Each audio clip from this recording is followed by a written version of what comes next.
Hello ladies and gentlemen, welcome back to Working Man Ron Doyle. I'm a master electrician on Maryland's Eastern Shore, and I've wired this particular house about a month and a half ago. And at the time of rough-in, I didn't have a kitchen cabinet and a vanity cabinet layout. It was rough measurements off the blueprint that I went with, and I follow what the plumber does as far as center of drain in the wall to center of my light because of where the vanity top will be. We thought that he was going to keep it very close to what the blueprint said. After the fact, now we're in trim out and the measurements has changed.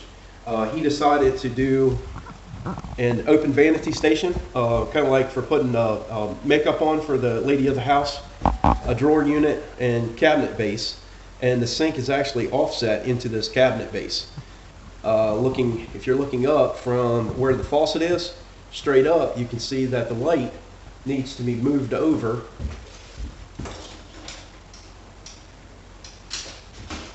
about 4.5 inches. It's got to be moved over closer to the door to be centered up. Now, directly across from this, where you're at, there is another vanity, and it has the same layout as far as edge of the counter to center of the sink, but it has a freestanding cabinet for linens. So I'm going to pan you around and I'm going to show you that layout, and I'm going to show you how I move the center of the light to the center of the sink faucet. We are going to be installing a Weinfield's 5-light bar vanity light. And this one I believe is bought from Lowe's Home Improvement Centers. Model number is 1362640. Originally we had put these up. This is what the owner picked out. It has a smaller base, which is going to, cover up basically your standard pancake or your standard slider box, which is 4 1/8 inch. So we're putting a 5-bulb up instead of a 3-bulb, and I told the owner where he wanted to relocate this. You'd be better off to pick a light fixture out with a bigger base to possibly cover up any wall damage where we're shifting this light over. So hopefully you all enjoy this video presentation, and let's get started with it. See, on this side, they actually went with a full base cabinet, drawer unit, and a linen closet on this side. Now we have the same issue on this side, where we have a single hole in the vanity for the faucet, which is here, and looking straight up, our light does not line up with that. Now the offset on this one, I've already drawn the level lines on the wall to see how much the difference is going to be where we're actually moving the box. This one's 4 5/8 that we're going to be moving it over that way.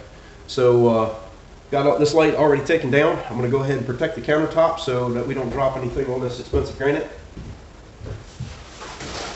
And what I like to use is the cardboard that it came with, and get your wife's yoga pad and put that down, and that'll protect it if you happen to drop the drill bit, drop a level, a pencil, anything, and to give you a little bit of cushion to protect your investment, so that I'm not responsible for, I am responsible, but I don't want to be responsible for having to replace it if I drop something on it, crack it or chip it. So work to the wise, protect your countertops when you're doing this. We've got the light already taken down. We know how far over it has to go, and this particular box that you see in the screen here is this is a Carline slider box. It's on a rail. It's got 2 screws that are mounted to each side, and it slides back and forth. Do I have enough play to drill a hole and slide it over? We'll find out real soon, and let's get started at it. Now, right now, we've got the switch over there turned off. I would advise you to possibly go back to the panel and turn the breaker off that feeds the power to this light, in case your daughter or your son or your wife come back in. If you're trying to relocate this, that they don't initiate power by turning the switch on, because you got the breaker killed. So think very carefully before you're messing with electric. Now looking, and I've already got it measured from center up. I've got a level line on the wall horizontally. I got it vertically from where our sink faucet is. It's located. And what I'm going to do is tap on the wall. This is the exterior wall. It's insulated. I'm going to tap on the wall. Our stud is right over here. It is approximately 9 inches from the edge of the box. Now, I'm going to show you inside this box that it is a slider rail because of the screws that are in the back of the box. So if you look if you look in this box, you'll see a screw here, and you'll see a screw down there. Those screws, if you loosen them up, will enable you to slide it that direction and this direction. And what I'm going to do is mark out for the hole where the box needs to go. And then I'm going to run a connector line across the top and the bottom. We're going to loosen those screws and we're going to slide the box over. And then patch the sheetrock. So let me stick you back up on this stand. And I'm going to take a 4 1/8 inch. I'm going to take a 4 1/8 inch hole saw. I usually write it on the inside. This is 4 1/8 for my old work box. Take it off the mandrel. I'm going to spin it off. I'm going to take right on our crosshatch where it's level both directions. I'm going to take my pencil, center it up, draw the center line, and I'm going to draw a line around the perimeter.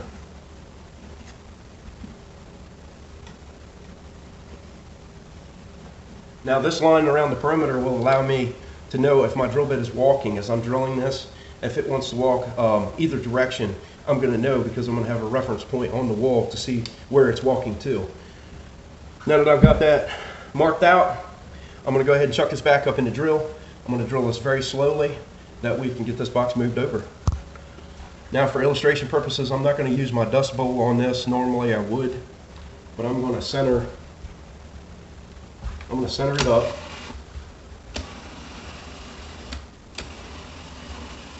I'm going to use my hand to guide it along with the pilot point. I've got it set in clutch mode. It's in speed 2. That's a mid-range.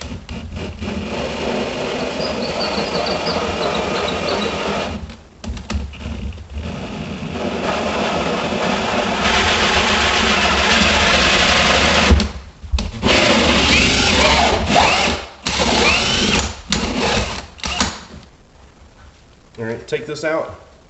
You may want to save that. You may need it for doing the drywall repair. Now what I'm going to do is I'm going to take my 2-foot level. I'm going to go on the top of the box from top to top. I'm going to level it out. I'm going to draw a reference pencil line across the top. And I'm going to do the same thing across the bottom.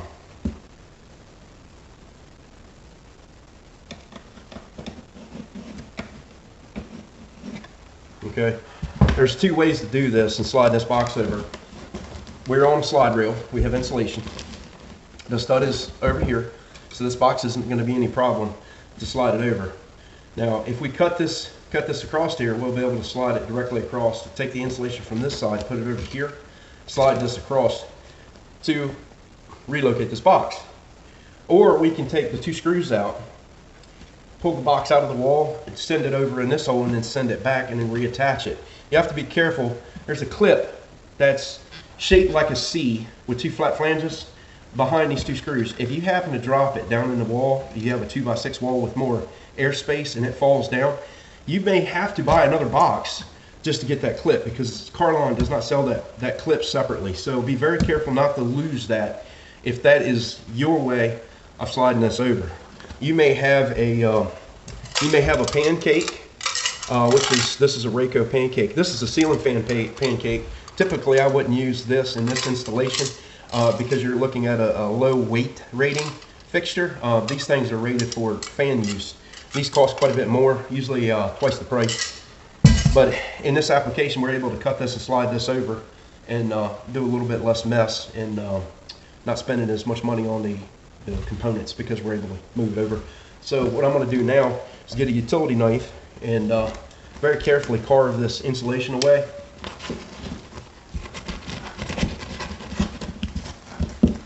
Now be careful not to cut your wire. So I'm going to probe around, find out where my wire is located.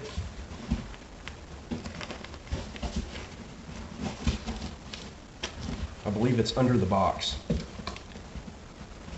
So far it's out of the way, so I'm going to attempt to cut this insulation out.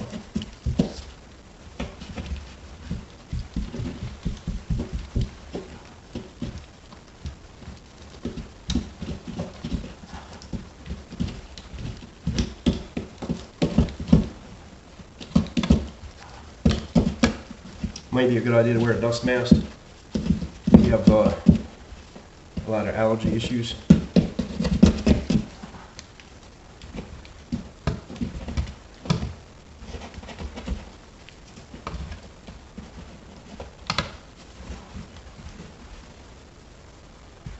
Alright, so I'm going to show you what we've got in this wall so you can get a better idea of what's going on here. So, alright, we've got it cut out. You can see this rail box. Basically, we're taking it from this location. We're going to send it over here on the same rail, and I'm going to leave this part connected. So you're going to see a little bit of difficulty that I have in doing so. If the other side works out to be a little different than this, I'll go ahead and add that in the video. Let me get you stuck back where you're on this stand, and I'm going to very carefully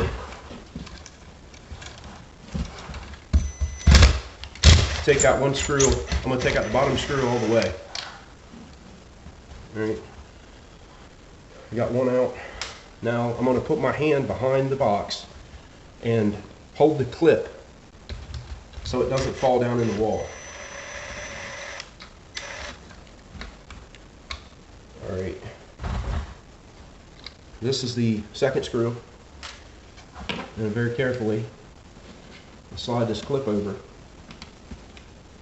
I'm going to take it out so I can show you what it looks like.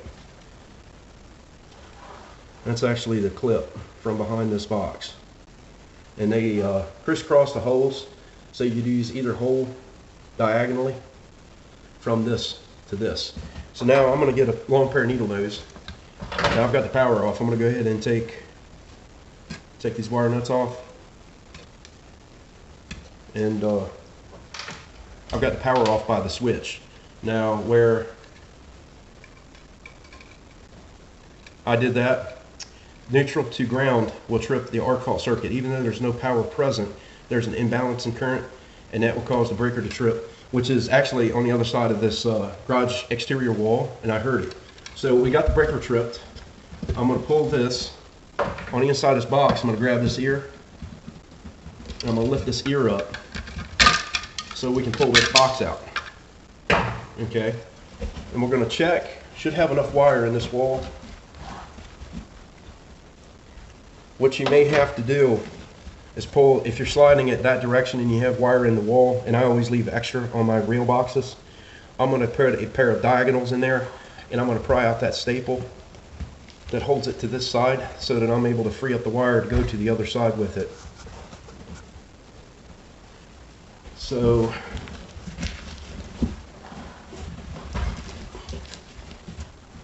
I got my diagonals here. These are Knipex offsets, and I don't know if I'm going to be able to get it. Let's see if I can pull this wire through.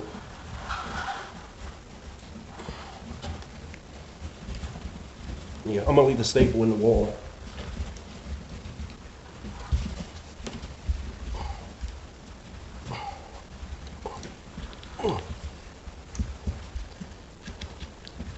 Not the easiest thing in the world to pull.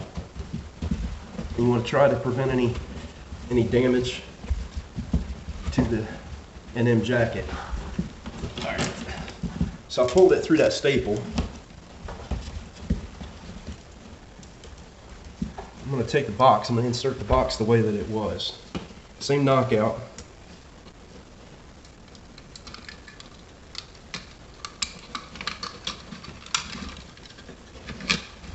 This is the benefit of leaving extra wire on the bottom of your reel boxes, is to be able to relocate these if you have to. So I'm sticking this in the wall in the new spot.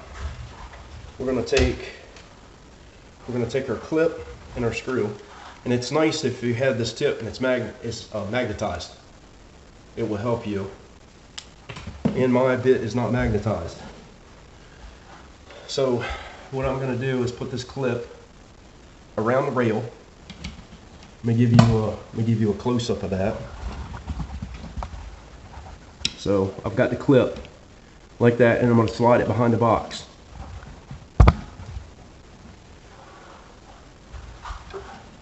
Be careful not to drop it. This may cause you some great aggravation if you let it go.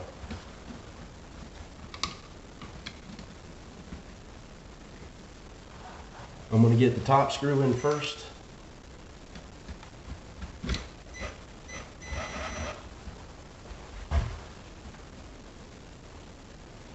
We'll have it lined up. It is not lined up yet.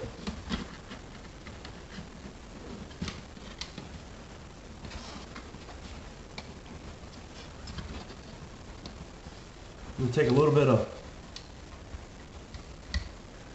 finesse to get that to line up.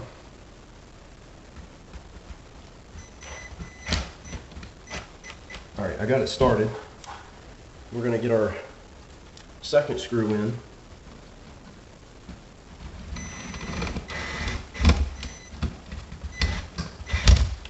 All right.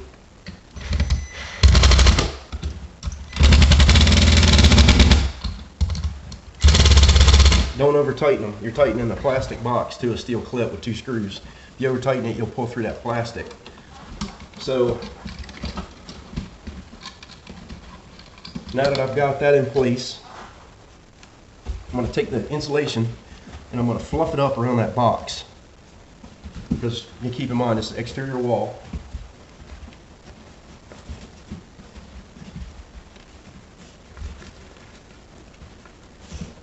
And if you have to, what you can do is go up in the attic, pull a piece of insulation out. If you don't have any loose line around, take a layer, a small layer off the top of behind the crawl space, and fill these voids in. I'm going to go get a piece of insulation because I don't have any at this job site.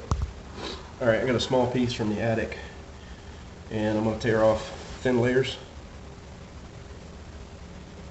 and tuck it behind that box.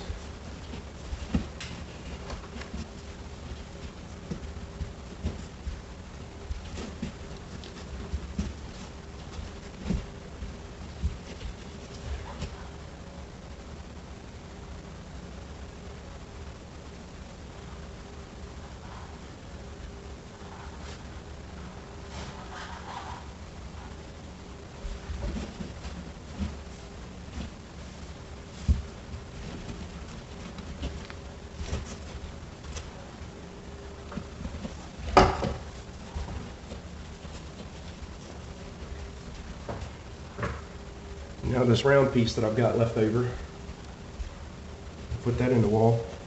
Now we're going to use some 1x2 fern strips, 8 inches long. I'm going to put a fern strip up inside this cavity, and I'm going to try to put the 2 screws that hold this block in the perimeter of where our vanity bar light is going to cover those screws. So quite possibly not having to do any drywall repair. So we've got a 1.5 inch wide, 8 inches long, and 3/4 inch fern strip. What I like to do is to put a screw in the middle of it. This mostly helps when you are doing an interior wall. The screw keeps you from dropping the block down in the wall.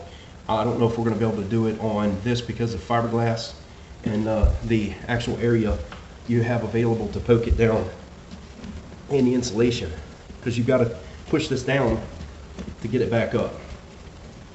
All right, so I was able to do it. Now that you know that the screw is in the center, you can slide the block and put the screw in the center of the hole and then secure it with 2 more screws. And what I'm using is coarse thread 1 5/8 drywall screws, and I'm going to use 2 to secure this. About 3/4 inch from the edge of the hole at the top. Pain you up a little bit.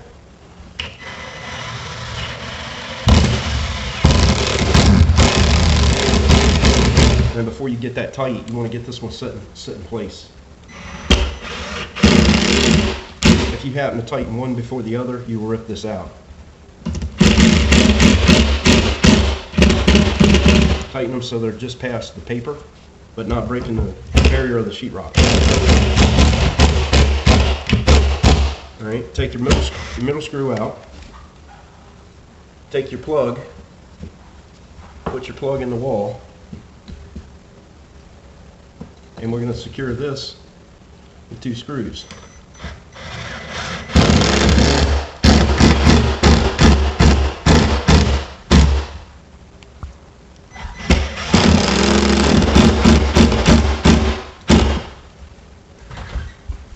Now, if you choose to do the mud in the finish, you can actually take this soft mud and finish this wall and redo a repaint. We're gonna go ahead and cover this up, hoping that the base of the light will cover all the damage. If not, owner's gonna have to pay to have the drywall come back in and do this repair.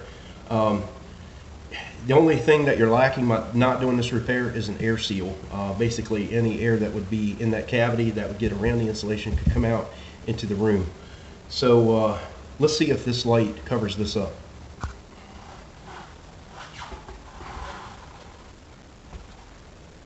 All right, looking at our center mark, center of the 5th light, dead center. Straight down, it lines up. I'm going to slide this down, and then I'm going to look to see if this is going to cover the damage. Ladies and gentlemen, this light will cover the damage on the sheetrock. So the homeowner, I'm sure, is going to see this video. He's going to know. He's already authorized me to do this swap out. So let's go ahead and get the bracket on, get it wired up, get the globes on, turn it on, see how it looks. Now this device strap they give you with it, it's a slider. Basically, it revolves 180 to give you different angles.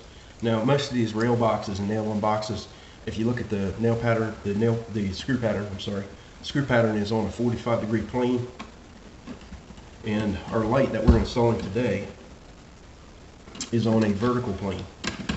So the screws are straight up and down. Now the grounding on this device strap is going to be impeding the face strap. So I'm just going to snug these screws up just a little bit so that we can get our grounding on before we set it in position. And on this application, we have a 14-2 with ground NM wire coming from the wall. Now these screws they give you on this device strap are really long. If these screws are long and you're putting this into a pancake box, these screws will not go back far enough before the back of the screw hits the back of the box, quite possibly pinching the neutral or the hot to the back of your pancake, causing an arc fault to set off, an arc fault breaker. So where we have a deep box, we're able to leave those screws long, and as we tighten the decorative nuts on the facing, these screws, when they bottom out on the nut, will run to the back. You have plenty of clearance, no worries of cutting them off. So I'm going to get the hardware pack they give me. I'm going to use the 2 screws they put in there. We're going to go ahead and get this secured. Now they give you two screws to secure the device strap. And one thing I've noticed about China light fixtures is when they give you color-coded wire nuts, the wire nuts that they give you are not sized accordingly to the size they're supposed to be. These are the equivalent of blue wire nuts, the really, really small ones. This is an American orange sized wire nut. This is a China wire nut. Save these or use them for doorbell wiring. For 14.2, this application, these are a little too small. Get yourself the standard orange wire nuts. Throw the other ones away or give them to the HVAC guy. He'll love you to death for it. But go ahead and get your device strap on. What I like to do is split my difference. I'll take the neutral and the hot on one side, and the neutral and the ground on one side, and I'll put the hot on the other. I'm going to put the device strap in there so that the device strap and the ground are on the same side. I'll get my screw started in the hole, and I'm using a Milwaukee M12 impact driver to drive these home. You can use a screwdriver. I'm just trying to save my wrist on the twisting and the turning. You need your hands dexterity to last the rest of your life. So let the impact driver work for you.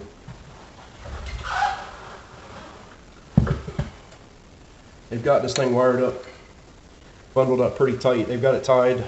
These are compression caps they've got, and they've got your ground all bound up tight. I'm going to go ahead and unspin this, do your connections.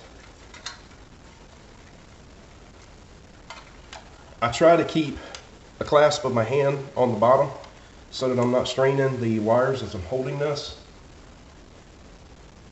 When you're doing stranded wire to solid wire, you want to give the stranded wire the leading edge.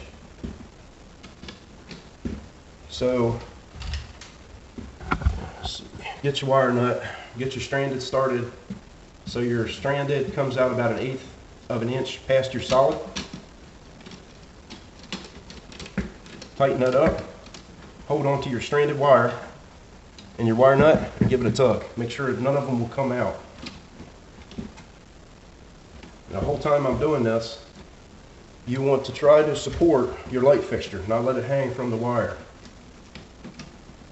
You don't want to stress all these connections that you've got here. All right, we'll do the hot last. Be careful not to, try not to scar your wall up. These porcelain lamp sockets, they're pretty abrasive. I'm trying to do my best here and not scarring the wall.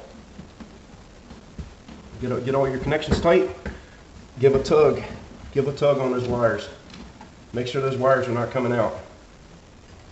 Now I'm going to tuck the wire nuts inside the box, and I'm going to tuck them in a fashion they're facing up.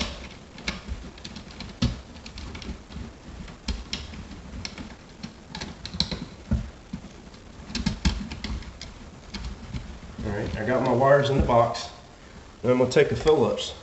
I'm going to loosen this screw. I'm going to bond the ground. I'm going to bond the ground to the device strap. Don't over tighten this because you'll pinch that ground in half. Alright. Now we're going to take and spin our strap so that these two screws are level, straight up and down. I'm going to take our Phillips screwdriver. I'm going to snug these two screws up. This is to keep the light fixture from spinning around on the wall. And I did a boo-boo. These decorative cap nuts are horizontal. So take notice to how your light fixture's set up. They're all different. It's just a simple fix of loosening the screws, setting your strap horizontal, and we'll re-secure it.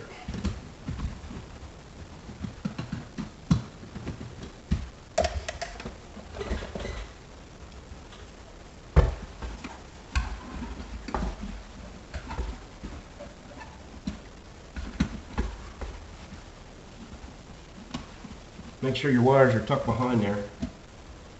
Now it's trying to find the screws that come through. All right. Now these decorative cap nuts, these are smooth. There's no Phillips on them, just the threaded. When you get that started and you bottom it out, you're going to feel it bottom out.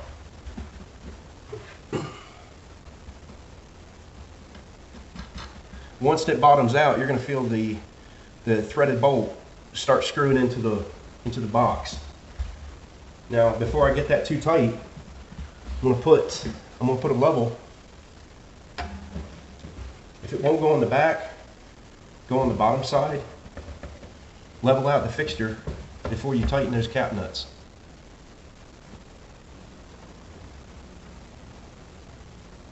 Now, the base. Alright, the base is level. The bottom of the lamp sockets are way out of whack. I'm talking way out of whack. So use your judgment in leveling this out. So this fixture is not made perfect. So going off of level, if I level the base out, but check the lamp sockets are way out of level. If I check the lamp shade bases, they're way out of level. If I check the tops, they're way out of level. It's going to be one of those deals where you snug this up, you put the shades on, you step back, you look at it, give an optical appeal to as close to level as you can get it. That's as good as you're going to get. Most of these light fixtures today, ladies and gentlemen, are made in China, Mexico. The quality is not what it used to be. They're trying to mass produce these as quick as they can, and making these lights as affordable as possible. So let's get these lampshades on and get these lamps installed. All right, so we're gonna get these shades installed. These are pretty big shades, so I don't really have an issue reaching my hand up in here to put these nuts on that hold the shades in place. So you put the shade nut on, tighten it up finger tight, give a little bit of a spin to the bottom, and that usually holds it. Some of these shades with really big hands like I have, they'll give you a shade nut installer. Basically it has grooves. You can see that in the bottom. And what that enables you to do is to place the nut in there so that if your shade is tight, you can get this up there and turn that nut on. So I'll give you a little preview of that. This thing comes in handy. They sell these with your more expensive light fixtures, and I'll usually keep a couple of these and drop one off with the homeowner in a location that they can find it. They hold the nut on really well, and keeping one of these on your service truck can sometimes get you out of a jam. So don't throw these away, ladies and gentlemen. Sometimes these are worth keeping.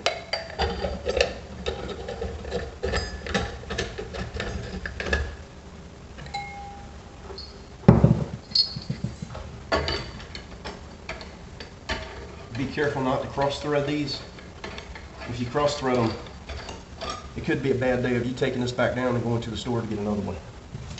Be careful in doing this. Also be careful in where you put body weight. You don't want to step on these granite countertops, possibly causing physical damage to the customer's freshly installed counter that you will be responsible for replacing if you step on it and crack it. So these shades being this big, these are globe bulbs, LED globe bulbs. They hold the light without any problem. And I believe these are 5,000 on the Kelvin spectrum. They'll be really bright in here. Possibly the homeowner may want to put his sunglasses on. He may need. So let's get these bulbs in and get the breaker reset and see what she looks like. So ladies and gentlemen, this is what the light looks like. You can see a little bit of unevenness on the bottom of the shades.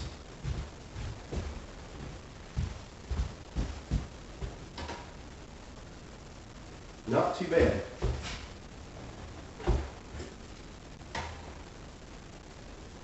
Not too bad.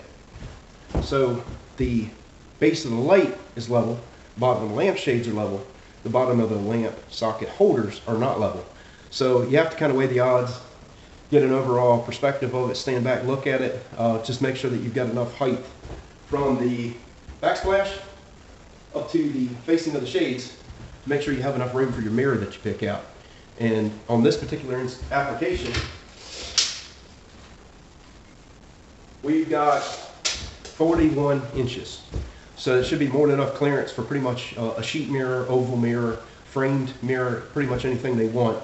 Go ahead and flip the light on, see what she looks like. Very, very bright. 5 bulbs instead of the 3 bulb light fixture that we took down.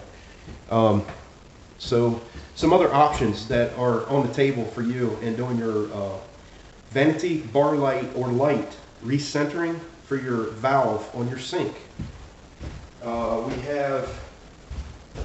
We have a Southwire Smart Box.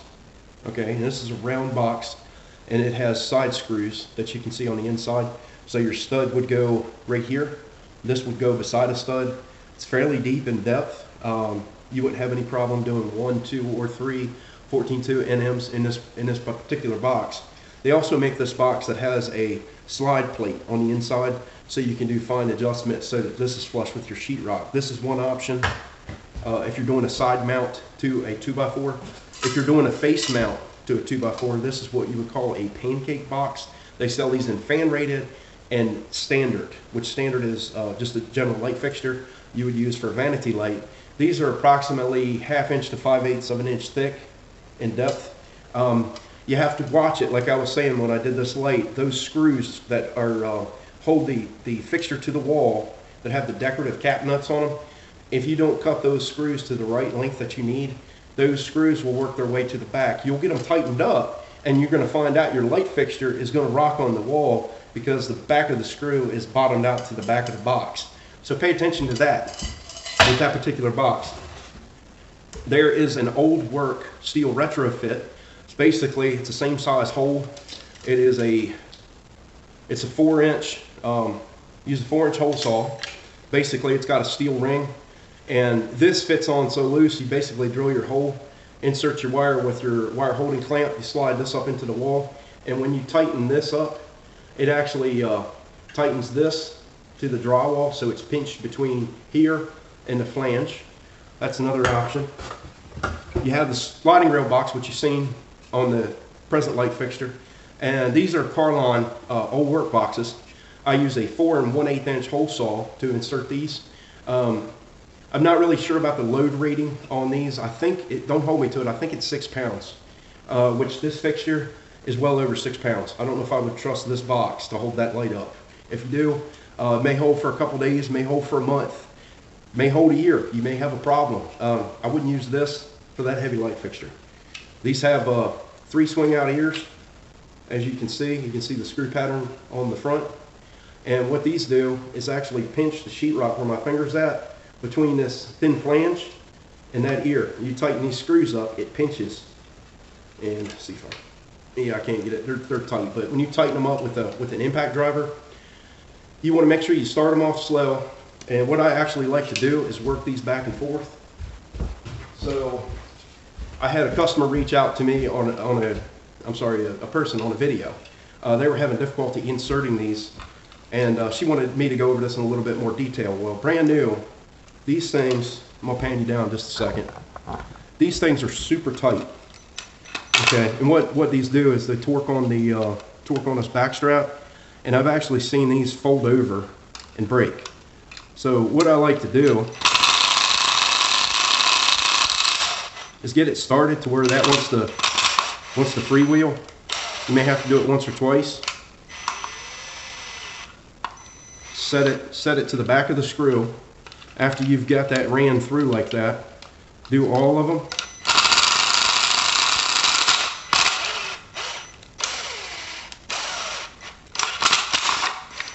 Basically, you are threading the inside of that plastic,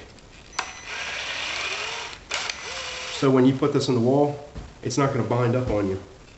So these are really good options in relocating your vanity light. And ladies and gentlemen, I hope this video was helpful and informative to you all about recentering a light on the sink valve that you have on your bathroom vanity. I hope this video was helpful. I hope it was informative to you all. If you all liked the video, please give me a big thumbs up. Consider subscribing to my channels for future videos on electrical repair, equipment use, equipment modifications. I wish you all a wonderful and blessed day. And until the next time, stay safe. All right, this is the opposite side. Go ahead and remove our light bulbs.